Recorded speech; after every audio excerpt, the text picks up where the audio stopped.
Усім прывітанне яшчэ раз, з вами па-ранейшаму Зміцер Лукашук, і мы працягваем абмяркоўваць падзею Беларусі і за яе межамі. Ну і працягнем мы нашу размову пра сапраўды важныя актуальныя пытанні з жыцця. З жыцця шараговых людзей, беларусаў, не вот усё гэтая там высокая палітыка і ўсё астатняе, а тое, з чым мы можам сутыкнуцца і сутыкаемся, ну фактычна кожны дзень. Пра тое, як вырашыць пытанні юрыдычныя, легалізацыйныя, сямейныя, бытавыя і гэтак далей мы будем казаць с адмыслоўцамі. Такім чынам у нас у эфіры кіраўніца аддзела прававой дапамогі Цэнтра беларускай салідарнасці Вольга Добравольская. Прывітанне, Вольга. Прывітанне, Зміцер. І юрыстка Цэнтра беларускай салідарнасці Яна Скарыцка. Вітаю, Яна. Вітаю. Мусю сказаць чэсць, вітам пані, таму што пані наша сапраўды грамадзянка Польшчы, але займаецца тым, што дапамагае беларусам. У тым ліку мы будзем размаўляць такім чынам, што я буду казаць па-беларуску, Яна будзе адказваць па-расейску. Безумоўна, не было праблем для нас асабіста, калі б я па-беларуску, яна па-польску, але, на жаль, не ўсе нашыя гледачы, можа быць, асаблівасць Беларусі, зразумеюць такі фармат, таму, ну, калі раптам яна не зразумее штосьці з пытання майго па-беларуску, то мы будзем тлумачыць альбо па-расейску, ну, альбо з дапамогай Вольгі па-польску. Ну, чым займаецца Вольга, тлумачыць не трэба. Мы зараз больш падрабязна гэтыя тэмы яшчэ раз закранем, пытанне легалізацыі. А я хацеў бы да Яны, паколькі яна тут у нас раскрывае свае скілы ўпершыню, чым займаецца яна канкрэтна, якія накірункі вы вядзеце, чым дапамагаеце, з якімі пытаннямі до вас могут прийти и попросить допомоги.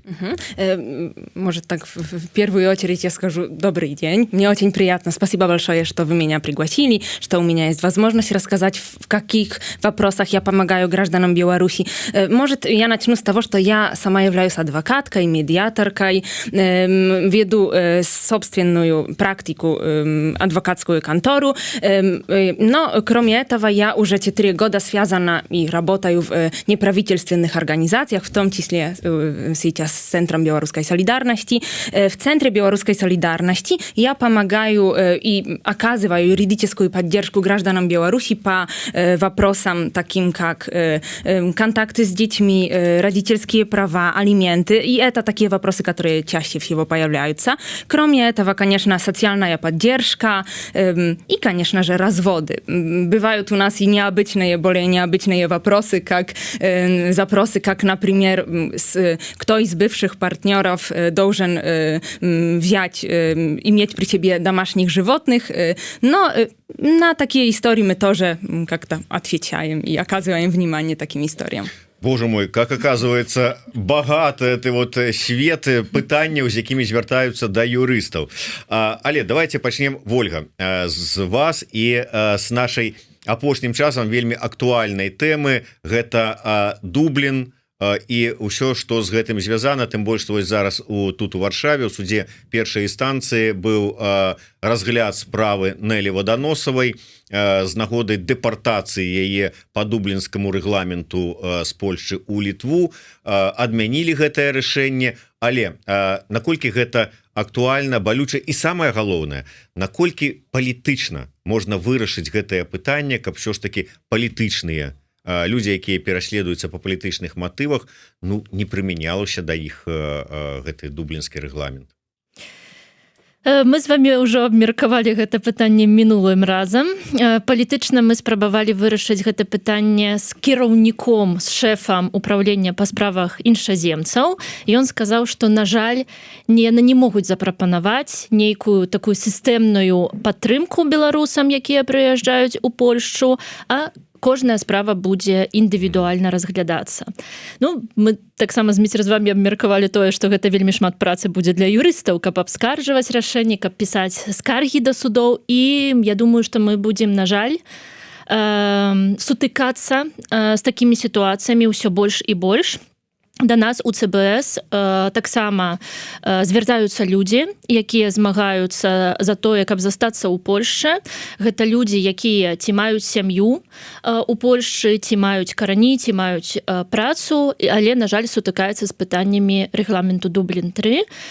Таму мы нават пашырылі нашу колькасць, аб'ём нашай дапамогі ў Цэнтры беларускай салідарнасці. Зараз да нас прыядналася Магдалена Садоўская, якая будзе гэтым пытаннем прыглядацца.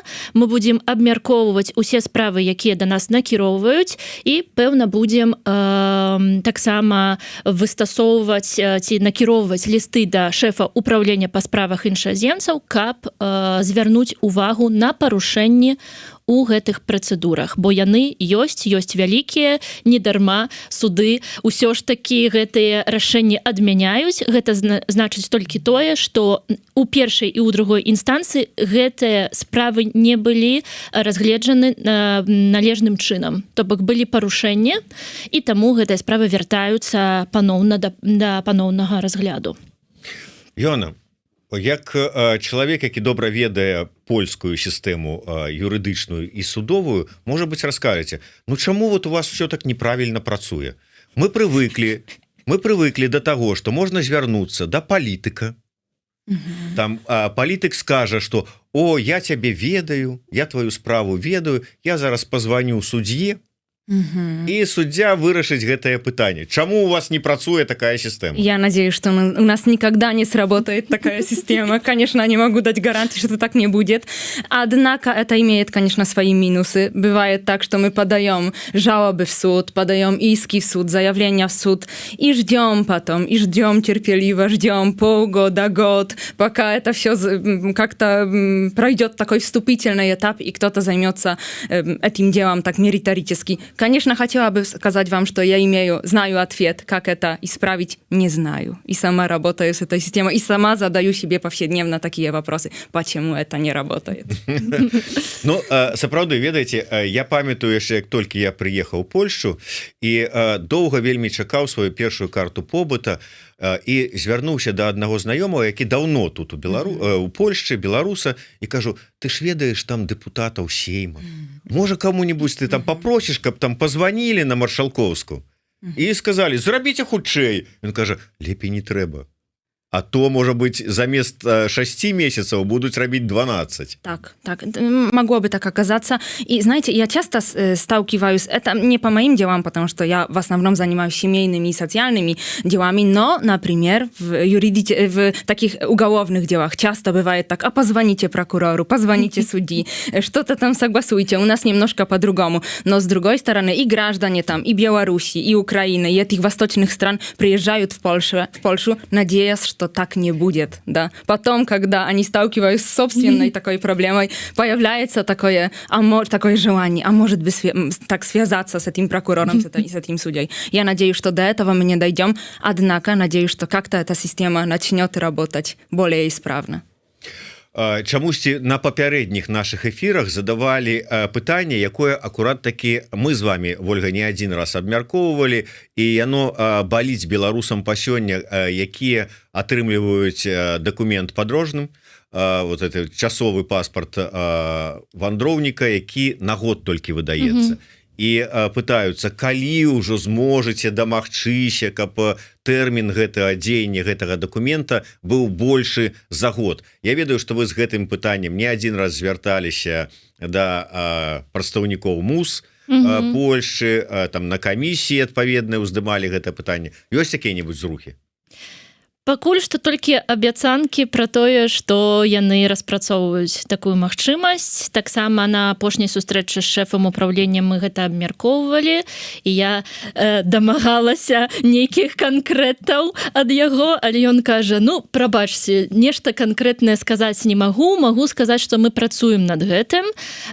Што важна? Важна зразумець, што гэты дакумент ввогуле ніколі не выдаваўся іншаземцаў, якія маюць часовыя віды на жыхарства. Вось такога не было. Мы таксама вельмі часта размаўлялі пра тое, што беларусы кажуць, што мы вось выехалі і што нам рабіць, нам ніхто не хоча даваць дакументы.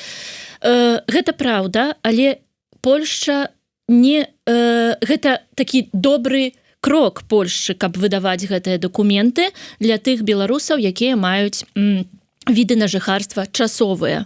Таму гэта штосьці новае і на жаль, палітыкі вельмі доўга такія рэчы распрацоўваюць, новыя, яны прадугледжваюць, якія могуць быць рызыкі, таму што гэтыя дакументы будуць даўжэй выдавацца, як гэта ў еўразвязе будзе прымацца, ці еўрапейская камісія выдасць, пагодзіцца на такое падоўжанне дакументаў. То бок, гэта справа складаная. Канешне ж, можна было вырашаць яе хутчэй, але, гэта мы вяртаемся да таго пытання, чаму сістэма працуе так, а не інакш. На жаль, не ўсё залежыць ад нас. Мы працягнем са свайго боку націскаць, прыпамінаць, пісаць. Гэта ўсё мы будзем рабіць, і я спадзяюся, што ўсё ж такі ўрэшце рэшт атрымаецца працягнуць дзейснасць гэтага дакумента. Йоанна, да вас пытанне, як да чалавека, які займаецца разводамі. Тут акурат ёсць пытанне ад нашага гледача, але я пачну з іншага. Ўсё ж таки, мы ведаем, што даволі складана для беларусаў женіцца, пабрацца шлюбам. Патрабуюць нейкіх дакументаў, доўгая эта ўся працэдура, развесцісь. Таксама складана? Не легче, абсолютно не легче. У нас все сложно. У нас, я, конечно, могу только пошутить, что у нас должна быть обдумано решение и по поводу заключения брака, и потом по поводу развода, и можно еще 100 раз передумать. Но, конечно, это не с этим связано. Это связано, все связано. И сам факт, что в польском суде на данный момент я всегда предупреждаю клиента, что если мы обращаемся в польский суд, даже с самым простым, самым основным вопросом, должны ожидать и готовиться к тому, что будет как минимум 6 месяцев, с этого начинаем, и только дольше.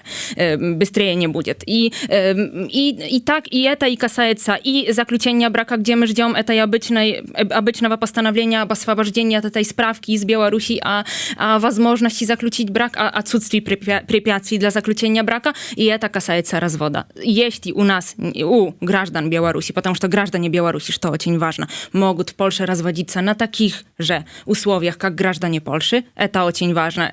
Часто граждане Беларуси об этом не знают и приходят к нам на консультации сразу с таким: но я же гражданин Беларуси, я в Польше, наверное, не могу развестись, может, есть какие-то исключения для меня. Нет, не нужно никаких исключений. Договор между Польшей и Белоруссией еще от 94-го, по-моему, года такую возможность допускает. С этого года разводы граждан Беларуси в Польше возможны, причем перед польским судом и на основании польского законодательства. Значит, это возможно, но на что мы должны быть готовы, если у нас нету детей, это где-то около 8-9, может 10 месяцев. Если у нас есть дети, год это абсолютный минимум, а может даже и 2, и 3, если будет большой спор. А если еще есть зверята? Конечно. Нет, шучу. Вопрос животных — это отдельный вопрос, потому что это вопрос раздела имущества. Якія, можа быць, дзіўныя сітуацыі, гісторыі былі вот в гэтых кейсах разводаў? Вожык Патрыёт пытаецца, ці часта бываюць сітуацыі, калі хтосьці з пары вяртаецца ў Беларусь просто для того, каб пазбегнуць нейкіх разбіральніцтваў. Вот как бы пара хоча развесцісь, і тут расказваюць, што вот там дорага будзе каштаваць, доўга это ўсё будзе працягвацца, там трэба такія-то дакументы, і хто-то зварачваецца і говорит: ой, не надо мне все это, я лучше уеду отсюда. Но мы имеем в виду такую ситуацию, что один из супругов остается в Польше, да. А второй только по поводу этой длинной процедуры, по поводу разбирательства уезжает. Но он хочет развестись или уже? А вот тут вот не удокладняется. И вот, а вот что такого? Вот кто-нибудь съехал, чтоб не разводиться. А другі, хто застаецца ў Польшчы, ён хоча гэтага развода. Формально нету препятствий. У нас появлялись такого рода вопросы, у меня появлялись такого рода консультации, такие разводы, когда один из супругов проживал в Польше, а второй из супругов проживал либо на территории Беларуси, либо даже на территории Украины. Так часто тоже бывает, и такие случаи бывают. Если только у нас получится ему отправить и доставить, да, наверное, так будет правильно на русском, доставить корреспонденцию, и он это получит. И успешно польским судам получается отправлять и доставлять корреспонденцию и в Беларусь, и в Украину. Если это получится, нету никаких формальных препятствий для развода, потому что польские суды, к счастью, может быть из-за ковида, но к счастью, пришли уже к такому этапу, что мы можем, одна из сторон может участвовать онлайн в заседании суда по поводу развода. Так что это вполне возможно. Так, Вольга, давайте мы до наших любимых так само, как бы так бы мовить, котиков. Я про міжнародную оборону. Так. Размова про тыя змены, якія зараз адбыліся ў Варшаве, потому что мы там привыклі, я заўсёды нават вот пару дзён таму некаму там даваў параду і кажу, ну поедешь на Табарову, а на Табарову-то уже не поедешь, да? То есть вот такие змены. Все, памежная служба, яна наведвала Табарову 33, бо Табарова 33 гэта ўпраўленне па справах іншаземцаў. Гэта орган кампетэнтны да разгляду справы па міжнароднай абароне. Нам вельмі часта зараз задаюць пытанне, а што рабіць, дзе шукаць? А вам не трэба шукаць памежную службу. У памежнай службе толькі падаецца заяўленне, заява падаецца ў памежнай службе, і яны тэхнічна робяць тэхнічныя рэчы, робяць фотаздымак, знімаюць адціскі пальцаў і перадаюць справу ва ўправленне па справах іншаземцаў. То бок памежная служба нам патрэбна толькі тады, калі мы хочам падаць заяву. Пасля ўжо справа разглядаецца ва ўпраўленні.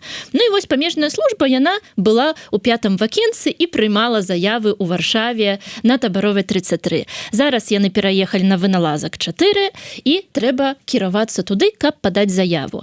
Але што вельмі важна, трэба памятаць, што мы можам падаць заяву у памежнай службы, якая кампетэнтная па вашым месцы пражывання. То бок не трэба з Уроцлава ці Познані ехаць у Варшаву, каб падаць заяву на міжнародную абарону. Можна пайсці ў бліжэйшы пункт памежнай службы і там падаць заяву. А ў Варшаве зараз гэта Выналазак 4. Ну, вот акурат таки до таго, што ці змянілася штосьці, ці змяняецца для людзей, якія умоўна кажучы, мы не один раз таксама размаўлялі пра складанасці і там працягласці, зацягванні тэрмінаў ва Вроцлаве, да прыкладу.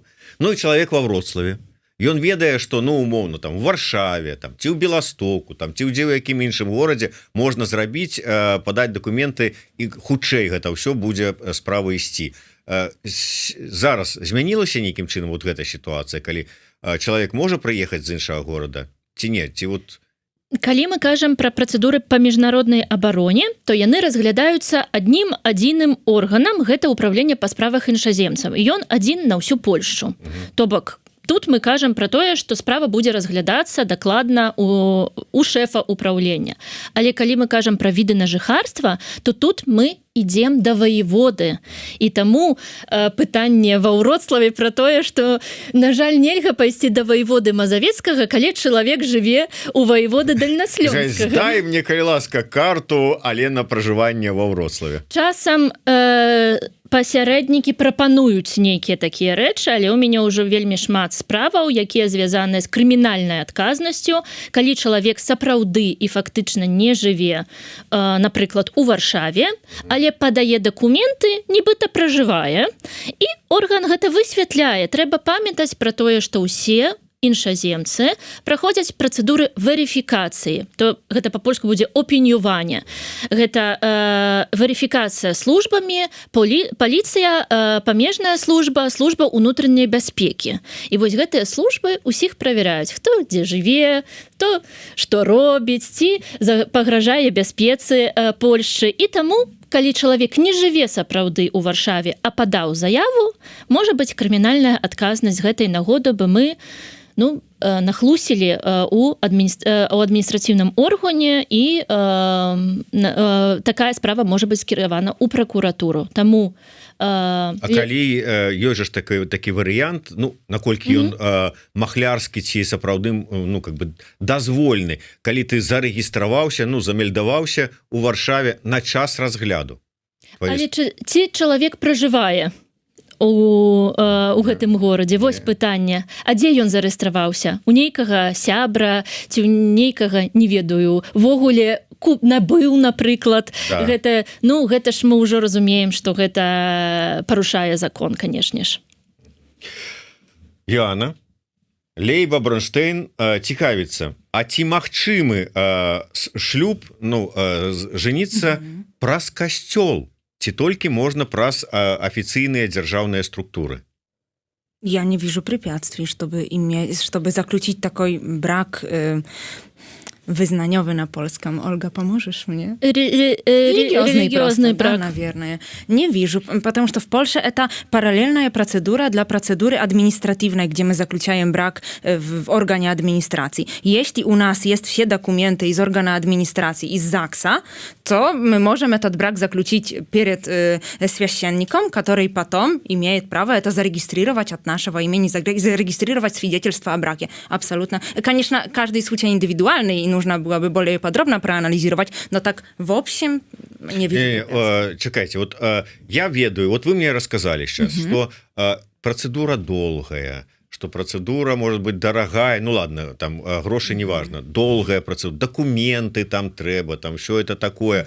Думаю, а что я буду там чакать, некие документы? Я пойду до ксенза, в костел, хай меня распиши и все за 3 минуты. Абсолютно правильный вопрос вы задали, супер, что вы его задали. Действительно, значит, чтобы заключить брак либо перед служащим ЗАГСа, либо перед священником, нам нужен тот же набор документов. Значит, первые все эти этапы, которые мы проходим по учению этого освобождения от документа для заключения брака из Беларуси, где мы должны подготовить свидетельство о рождении, его зарегистрировать в польском ЗАГСе, они не меняются. Абсолютно. Только этот последний этап. Мы хотим заключить это в каком-то таком религиозном Волжонде месте. ці ў касцёле, умоўна кажучы. Вот так вот, бачите, не ўсё так просто, а то хитрые беларусы хотели тут найти себе, обойти вот это. Отличная попытка. Но нет. Вожик Патрыёт пытается. Калі ў беларусаў, якія маюць праблемы з дакументамі, нараджаецца дзіця ў Польшчы, як адбываецца легалізацыя ў такім выпадку? Каму пытанне? Ольге. Пэўна, да мяне вельмі шмат такіх пытанняў нам задаюць. Што важна, у Польшчы няма права зямлі, то бок дзіцёнак, які нараджаецца ў Польшчы, ён не будзе грамадзянінам Польшчы. Ён атрымлівае такія дакументы, якія ёсць у бацькоў. Калі у бацькоў ёсць міжнародная абарона, можна альбо дзіцёнка падаць яму заяву на міжнародную абарону і справа будзе разгледжана, будзе выдадзена рашэнне. У мяне нават былі такія дзіўныя справы, калі хтосьці з маіх кліентаў атрымаў статус уцікача 10 год таму, а дзіцёнак нарадзіўся зараз. Ну вось і падаў заяву, і дзіцёнак таксама атрымаў статус уцікача. Бо дзіцёнак у гэтым пэўным сэнсе залежны ад бацькоў. Таксама, калі бацькі маюць віды на жыхарства часовыя, то і дзіцёнка мы таксама легалізуем праз часовыя віды на жыхарства. Калі ёсць магчымасці легалізавацца праз пастаянны від на жыхарства ці доўгачасовага рэзідэнта, мы гэта абмяркоўваем зазвычай на кансультацыі, ці ёсць такія магчымасці, бо ёсць вельмі шмат, калі адзін з бацькоў, напрыклад, мае ці пастаянны від на жыхарства, ці рэзідэнта, і такім чынам легалізуем дзіцёнка. Пытанне з'яўляецца толькі вельмі вялікае ў адным. А што з пашпартам? Вот, да. Ну і тут пытанне залежнае ад бацькоў. Калі мы кажам пра звыклую міграцыю эканамічную, то па правілах трэба, каб дзіцёнак вярнуўся ў краіну паходжання і атрымаў пашпарт свайго грамадзянства. Але мы ведаем, што для шматлікіх беларусаў гэта немагчыма. Таму трэба абіраць альбо пытанне міжнароднай абароны, і тады дзіцёнак атрымлівае дакументы ўжо і атрымлівае рашэнне, атрымлівае дакументы, ці гэта будзе жанеўскі праездны дакумент, ці гэта будзе польскі праездны дакумент, а таксама ёсць магчымасць легалізавацца на іншых падставах, але тут ёсць нюансы, як пацвердзіць асобу і грамадзянства, бо здараліся такія выпадкі, калі, напрыклад, на дакументах не высветлілі грамадзянства і пісалі там XXX, напрыклад, бо не ведалі, а што ж зрабіць. Вось. І тут пытанне пра тое, ці гатовыя бацькі, напрыклад, звярнуцца ў амбасаду Беларусі, ці маюць такую магчымасць, каб пацвердзіць асобу дзіцёнка. Ну, таму справы гэтым разглядаем індывідуальна, але магчымасці легалізаваць дзяцей ёсць.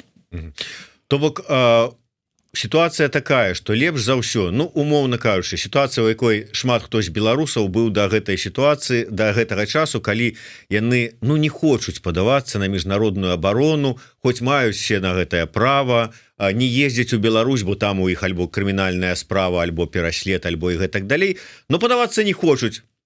Потому что яны збіраюцца у хуткім часе, Лукашенко памрэ і яны вернуцца. Але калі раптам нараджаецца дзіцё, то тут лепей падстрахавацца, лепей падацца на гэтую абарону, каб дзіцё ўсё ж таки атрымала па выніку нейкі дакумент. Тым больш, калі мы падаем заяву на міжнародную абарону, мы ўжо атрымліваем дакумент, які сцвярджае асобу. А таксама орган, які разглядае справы па міжнароднай абароне, мае права пацвердзіць грамадзянства гэтай асобы. То бок тут мы дзелім справы альбо гэта абарона, то бок чалавек не можа звярнуцца да ўладаў сваёй краіны, і тады Польшча прымае адказнасць. І вось усё вяртаемся да Дубліна, хто прымае адказнасць за гэтага чалавека. Альбо гэта эканамічны мігрант, які легалізуецца паводле працы. На жаль, беларусы хочуць, каб было ўсё разам, каб і абарону не атрымліваць, але дакументы давайце усе так, як на абароне. На жаль, уже вельмі шмат мы з вами гэта абмяркоўвалі. На жаль, міністэрства не пагодзіцца на гэта. Дзякуй вялікім міністэрству, што ввогуле яны пагадзіліся выдаваць польскія праязныя дакументы, бо зараз, я так думаю, вельмі шмат пра іх кажуць, там, што не ўсюды прымаюць, не пацвярджаюць асобу, але паглядзім на тое, каб гэтага ввогуле не было. Не выдавалі б такія дакументы. Што б рабілі беларусы? Вымушаныя былі б звяртацца альбо па міжнародную абарону, альбо выязджаць у Беларусь, што для іх можа быць рызыкай. Але пытанне пра тое, што Польшча не абавязана выдаваць дакументы эканамічным мігрантам. Вось так. Вось, Йоанна, мы тут посмеялись с того, что хитрые белорусы хотели, хорошая попытка, как вы сказали, да, но нет. Но есть белорусы, которые еще и Лейба Бронштейн, то есть белорусы с хитрым таким подходом к жизни, которые говорят: а мы тогда пойдем не к ксензу, а к раввину. У нас все проще. На этот вопрос я уже подробно не отвечу, потому что не знаю, что проще. Наверное, это не будет формальный брак. Я думаю, что это просто жарт такие, да. Ведаете, там вот, что раввин, там он простее, это все. Але давайте, может быть, сапраўды про сур'ёзнае. Алименты. Какие проблемы с... Очень серьезно. Не, и сами алименты пытания, конечно, сур'ёзныя. Я так разумею, и оформить элементы таксама складаная справа. Может, сам факт оформления, потому не хочу тоже никого пугать, потому что если кто-то приходит ко мне и сразу думает, что это сложно, это невозможно, то конечно, с таким подходом нам намного сложнее потом работать и поучить действительно эти алименты, потому что все будет сложно по дороге. И подход намного влияет. Не сказала бы, что как-то очень сложно, потому что суды на вопросы детей смотрят немножко, и хотелось бы, чтобы смотрели, и в большинстве случаев смотрят немножко по-другому. Вопрос обеспечить ребенка, чтобы он получил алименты, является одним из таких главных, самых важных вопросов семейного права.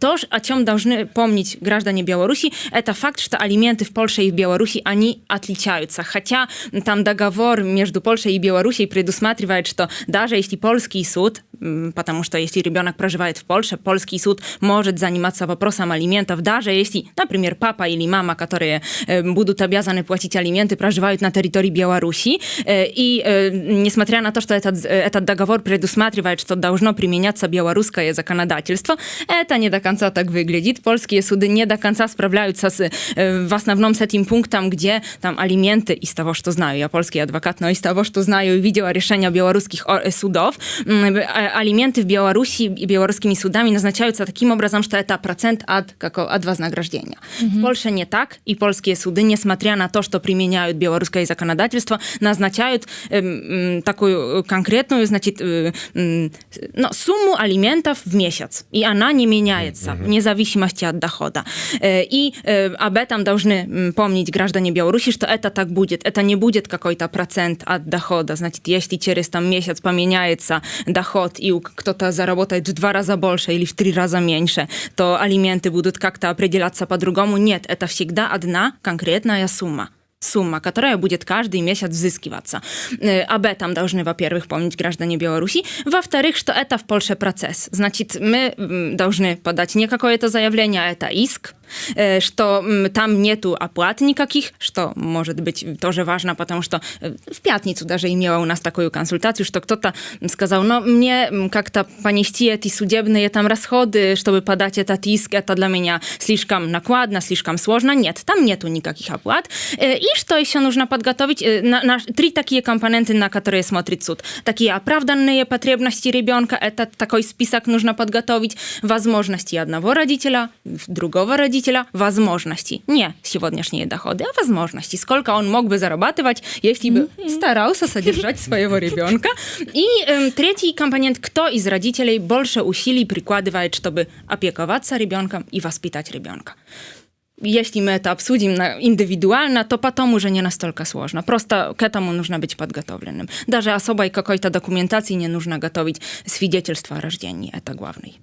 Дарэчы, Яна, а как Польша падыходзіць да вось гэтага пытання, з кім застаецца ребёнок падчас разводу? Бо ў Беларусі звычайна гэта пакідаюць з маці.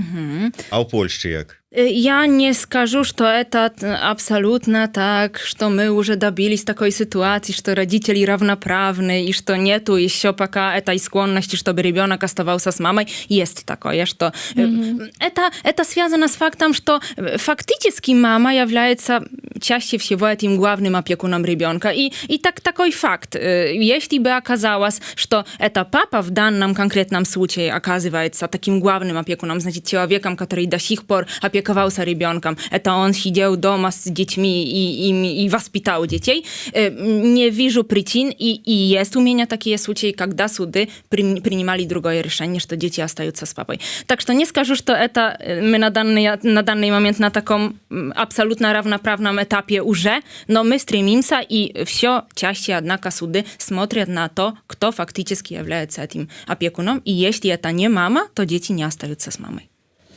Пакуль я не забыўся, Вольга на пачатку нашай размовы сказала, што у яе ёсць аб'ява, якую яна хацела б зрабіць. Мне тоже интересно. Таму, да, у яе сакрэты ёсць, ладно, ад мяне, яшчэ і ад вас, да? Вольга? Так, конечно. Спадзяюся, это не про развод. Не, ну что вы. Трэба было звяртацца до Іоанны, не хацелось бы у такой справе.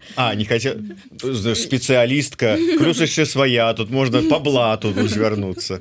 Не, лепш у іншых справах, больш вясёлых таких.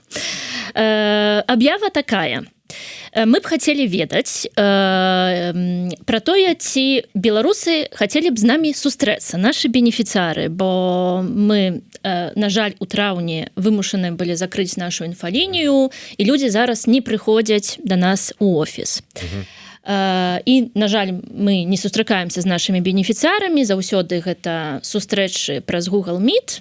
І вось у нас ёсць такое, так, і у нас ёсць такая прапанова, якую гатовы падтрымаць, напрыклад, наш грантадаўца, каб мы зрабілі такі адкрыты дзень у ЦБС.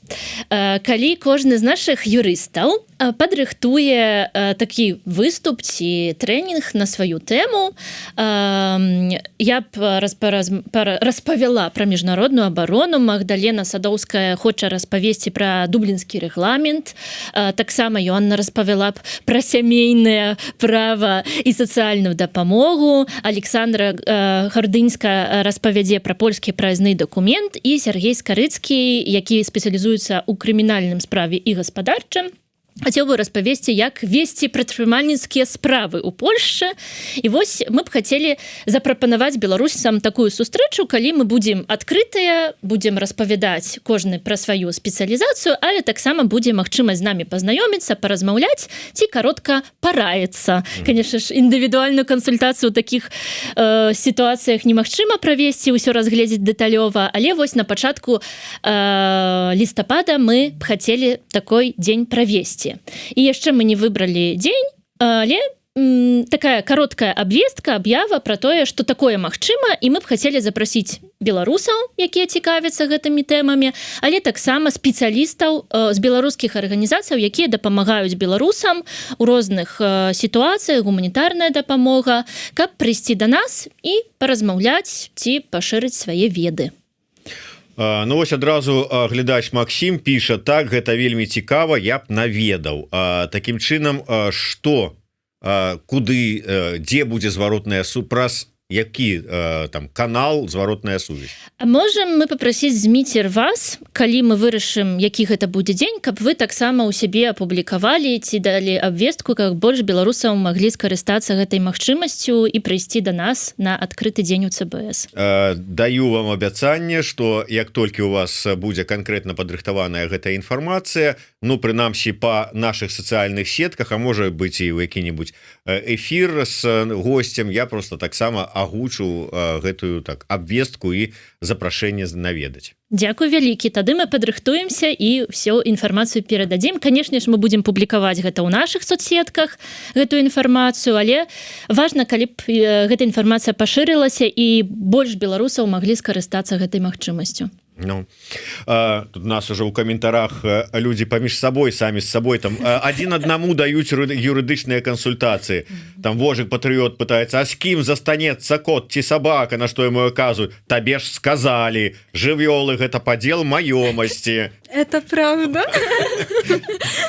Бачыце, вот дастаткова вас вот один раз паслухаць, як ужо самі там кансультантамі могуць выступаць. Яна, што яшчэ з цікавага вы і ці на што можа быць важнае вы хацелі б звярнуць увагу беларусаў, тому что можа быць мы нават не ведаем, што гэта вельмі юрыдычным плане такі сур'ёзны момант, а тут у Польшчы гэта ўсе ведаюць, ну вот на што нам варта звярнуць увагу? Может, я не скажу, с какой темой к нам обращаться, потому что мы уже много об этом и сегодня сказали, и мы много в наших социальных сетях тоже пишем по этому поводу. А сказала бы просто, как я, с моей перспективы, почему это наша работа для меня является важной, и почему я думаю, что, значит, почему, в каких ситуациях мы помогаем и можем помочь.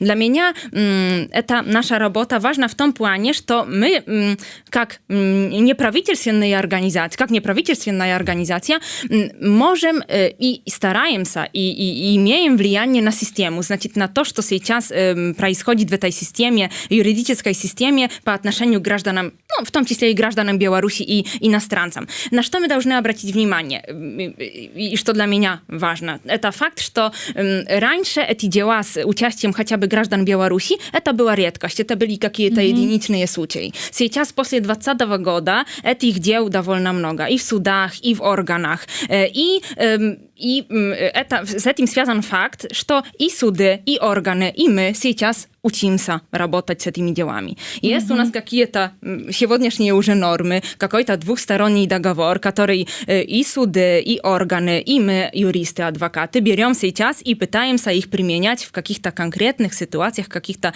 конкретных случаях граждан Беларуси. И имеем возможность сейчас оказывать на это влияние, каким образом эти положения закона, эти положения двухстороннего договора будут применяться, толковаться. И понятно, что органы не заинтересованы, чтобы толковать эти положения законов так, чтобы было это в сторону наших бенефициаров. И не только иностранцев, но и граждан Польши, всех просто, кто является стороной данного судопроизводства. Но мы стараемся влиять на систему и показать, что эти все положения закона можно толковать немножко шире и немножко благоприятнее для данного человека. И в этом заключается, и я это хотела бы подчеркнуть, что в этом заключается наша роль как неправительственных организаций, чтобы помогать как-то толковать эти положения закона так, чтобы они были в пользу наших бенефициаров и вообще людей. И причем часто этого мы добиваемся, этого положительного для наших бенефициаров толкования только на судебном этапе. И то при этом в делах, в которых обращаются к нам люди, которые, может быть, не могут позволить себе оплатить такую платную юридическую коммерческую помощь. И если кто-то не может, если нуждается в нашей помощи, и мы можем помочь, то стараемся помочь. И, может, это хотела сказать. Яна, я не ведаю, наколькі вот вы можете на это пытанне адказаць, але раней нам задавали, не сёння, але раней і там тыя людзі, якія былі, яны нічого не маглі сказаць. Вот Вольга рассказала про тое, что той же самый паспорт подорожника Польша увяла, ну, как бы пайшла насустрач. Вы рассказывали про тое, что при там разводзе ці про заключэнні шлюбу документы, якія раней патрабавалі, каб абавязкова ім з Беларусі представілі, зараз разумеючы, что не ўсе могуць іх прадставіць, Польша пайшла насустрач і как бы, ну, замяніла там іншае, адмяніла гэта патрабаванне. А ситуация с пенсиями? Ситуация с пенсиями – это трудный вопрос. Трудный вопрос. Я сама, честно вам скажу, что я не работаю с пенсиями. Пыталась работать в разном плане, в разных вопросах с пенсиями. Думаю, что на данный момент еще органы социального страхования сами не выработали практику, как с этими вопросами работать. Мы сами пробовали как-то и с каким-то обучением, чтобы, может, кто-то нам поможет понять эти вопросы. И то, что нам удалось понять, это то, что сами органы ЗУСа еще в этом разбираются. Это сложный вопрос. Здолелі зразумець, што нічога не зразумела. Так все складана з гэтым пытаннем. А вы з ім звярталіся? Ну, я веду, звярталіся таксама. Звяртаўся да нас ЗУС, каб мы правялі для яго. Ну, я ведаю, што і вы там з латушкам у Міністэрстве ўнутраных спраў падымалі гэтае пытанне таксама. Не, мяне не было на гэтай сустрэчы, таму, на жаль, нічога не магу сказаць, як вырашылася гэта пытанне. Трэба запрасіць Пал Палыча, каб ён распавёў. Ну, наколькі я разумею, ніяк пакуль не вырашылася. Ну, гэтыя пытанні заўсёды разглядаюцца індывідуальна, і мы сустракаемся з такімі пытаннямі, на якія стараемся рэагаваць, гэта калі перадаюць дадзеныя беларусаў у Беларусь, якія маюць, напрыклад, статус уцекача, і мы стараемся паведаміць пра тое, што, ну, каб немагчыма не перадаваць гэтыя дадзеныя, бо фінансавыя пытанні не заўсёды гэта вельмі складанае паміж дзяржавамі, але мы стараемся прасіць ЗУС, каб яны перадавалі мінімальную колькасць гэтых дадзеных. Але, ну, тут вельмі ўсё індывідуальна залежыць ад сітуацыі самой асобы, ці яна працавала ў Беларусі, ці ўжо з'яўляецца пенсіянерам, ці працуе ў Польшы, як гэта выглядае, які мае статус, па якім пражывае ў Польшы. Вельми гэта пытанне такие индивидуальные просто. Причем ЗУС подчеркивает, что он сам ничего не может с этим сделать, потому что в двухсторонних отношениях предвидена конкретная форма, и если не будет заполнена эта форма конкретными данными, не будет ответа. И это сложно. Это сложность. Ну да, на вялікі жаль, ёсць пэўныя пытанні, якія пакуль што да гэтага часу не знайшлі свайго вырашэння, але, як правильно заўважыла Йоанна, недзяржаўныя, некамерцыйныя арганізацыі, як вось Цэнтр беларускай салідарнасці, іншыя арганізацыі, яны акурат такі працуюць у тым ліку і на тое, каб падштурхоўваць дзяржаўныя органы да зменаў і ў заканадаўстве, і ў падыходах, і ў практыках. Правильно я сказал? Все правильно. Дякую. Юрысты адабраюць. На жаль, трэба развітвацца. Нагадаю, што у нас у эфіры была кіраўніца аддзела прававой дапамогі Цэнтра беларускай салідарнасці Вольга Добравольская і юрыстка, адвакатка Цэнтра ЦБС Яна Скарыцка. І яшчэ раз нагадваем пра вось тую абвестку, якую зрабіла Вольга. Бліжэйшым часам больш падрабязная інфармацыя будзе пра тое, што можна сустрэцца. Вось так, дзень адкрытых дзвярэй правядзе ЦБС, дзе можна будзе сустрэцца з супрацоўнікамі Цэнтра ЦБС, аддзела прававой дапамогі і атрымаць адказы ці задаць пытанні і інфармацыю займець ад іх. Дзякуй вялікі яшчэ раз. Да сустрэчы. Дзякуй вялікі.